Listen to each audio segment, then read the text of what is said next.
Hey guys, Rob again. This is one of those teal colored base coats, so this is not a clear coat. I'm going to use the Lukat Fix It on here, see what happens. So I'm simply going to put this on like this, then I'm just going to go like that. So remember, when you use this product, don't use it like a wax. There's no wax in it. All you're going to do is clean.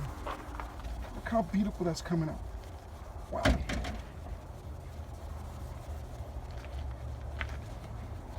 Holy smokes. Now it's normal when you're working on a base coat, you'll see the color coming off. It's perfectly fine. Remember, you're restoring the paint by cleaning it. You're not masking it, you're not waxing it, you're cleaning. I'm gonna go back and forth, no circles. Look how beautiful that's coming out. Wow.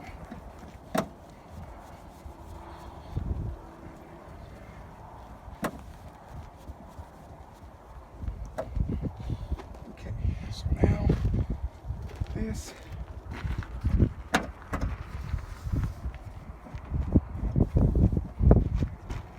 Ta-da!